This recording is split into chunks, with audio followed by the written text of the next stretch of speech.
हिसाब से जो है ना वो सब एनिमल्स को एक तरफ से एक जैसा रखा जा रहा है। मतलब हम प्रायोरिटी पे नहीं हैं कि एक एनिमल को हम बचाने की कोशिश करें और किसी को हम उसमें ले जाएं। तो हमारे लिए सब जो हैं वो एक जैसे हैं, सबके लिए एक जैसे काम हैं और सबको जो है ना वो एक ही लेवल पे रख के जो है ना वो देखा जा रहा है। जिराफ बेसिकली अभी आपने देखा है कि वो बिल्कुल नए हमारे यहाँ आए हैं और जिराफ्स को सर्दी लगती है और ख़ासा जो है ना वो महसूस करते हैं कि मौसम सर्द है। तो उस चीज़ से अवॉइड करने के लिए कि वो, क्योंकि पहला सीज़न है, जैसे ही आप किसी जगह पे शिफ्ट होते हैं, कहीं हम खुद भी अगर जाएं या जानवर को कोई भी अगर किसी जगह नई जगह जाता है तो उसको अडेप्ट करने के लिए उसको टाइम चाहिए। तो हम भी वही चाह रहे हैं कि एनिमल एक दफ़ा प्रॉपर एडजस्ट हो अपना। ये उनके लिए सीज़न विंटर जो है वो ख़ासा हार्श होता है, तो इसको अवॉइड करने के लिए कि हम वो किसी किस्म का नुकसान ना हो या वो इसको ज़्यादा महसूस ना करें, तो हम ज़रा अवॉइड कर रहे हैं कि उसको बहुत ज़्यादा ओपन करने में।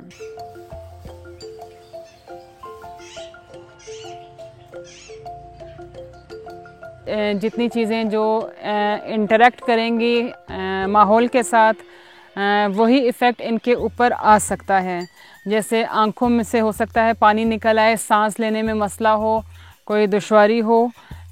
तो ये वाले इफ़ेक्ट ही आ सकता है। लेकिन जैसे हम बात करें पिछले 5-7 साल से, जब से स्मॉग जो है वो बहुत ज़्यादा होना शुरू हुई है लाहौर के अंदर, उस वक्त से अभी तक हमने कोई ऐसा विजिबल साइन कभी देखा नहीं है इनके अंदर कि एनिमल्स कभी इस तरह से इफ़ेक्ट हुए हों। हो सकता है कि with time, with microscopic studies के ऊपर कभी हम जाएं तो इनके कुछ एल्वेलाई या कोई और इस किस्म की चेंजेस आई हों बॉडी के अंदर, जो फिज़िकली या ग्रॉसली देखने में ना मालूम ना होती हों। लेकिन इसके अंदर भी ऐसे ही है कि हम इसमें जो इफ़ेक्ट होने के ज़्यादा चांसेस हैं, जैसे इंसानों के अंदर है कि छोटी उम्र यानी बच्चे और बुज़ुर्ग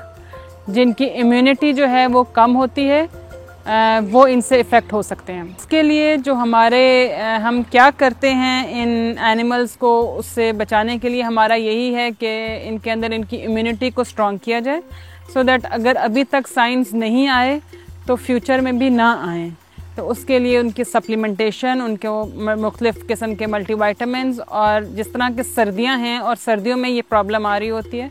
तो सर्दियों में वैसे भी बॉडी की एनर्जी रिक्वायरमेंट ज़्यादा हो जाती है। तो उसके लिए जो हमारे अप्रूव्ड स्केल्स हैं फीड के, वो मैक्सिमम के ऊपर होते हैं, सो दैट एनिमल जो है वो अपनी, और जो बर्ड्स हैं वो अपनी रिक्वायरमेंट, जो उनकी एनर्जी रिक्वायरमेंट है वो अपनी फीड से भी पूरी करें, और उसमें बाकी जो इस तरह किस्म के चीज़ें हैं उनसे बचने के लिए जो है उनके पास खातिर उनकी जो क़ुव्वत मुदाफ़अत है वो खासी बेहतर हो।